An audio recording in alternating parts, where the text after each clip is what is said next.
Un avion en chute libre dans le ciel, avec, semble-t-il, une aile en moins, comme s'il avait été frappé en plein vol.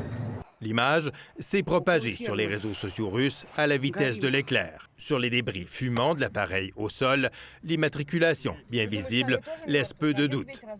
Il s'agit du jet privé Yevgeny Prigojine, le patron du groupe militaire privé Wagner. La télé russe confirme rapidement la nouvelle. 10 personnes étaient à bord selon les documents officiels. Yevgeny Prigojine et Dmitri Utkin, le fondateur de Wagner, étaient sur la liste des passagers. À Moscou, la nouvelle est accueillie sans surprise. C'était prévisible étant donné ce qu'il a fait, dit ce résident. Il avait beaucoup d'ennemis.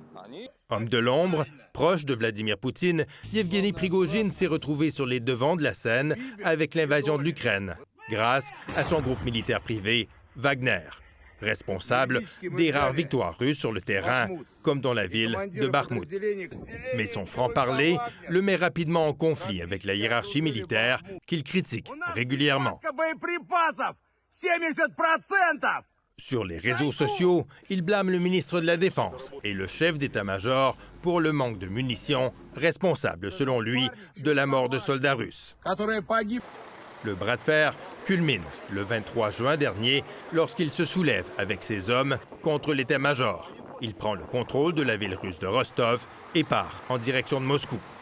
Une mutinerie avortée aux portes de la capitale grâce à l'intervention du président bélarusse.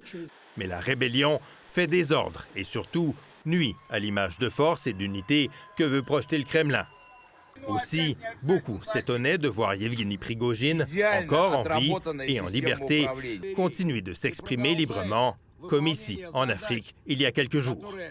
Surtout alors qu'un de ses proches, le général Sourovikine et d'autres critiques du Kremlin, étaient arrêtés. Joe Biden, en tout cas, ne s'en cache pas. Il voit dans ce crash un acte délibéré du Kremlin. Peu de choses se passent en Russie sans l'aval de Poutine, dit-il.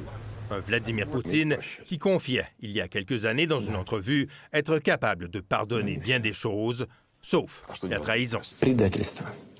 En soirée, le président russe s'est recueilli et a respecté une minute de silence. Pas pour Prigojine, mais à la mémoire des soldats russes de la Deuxième Guerre mondiale. Ici Jean-François Bélanger, Radio-Canada, Montréal.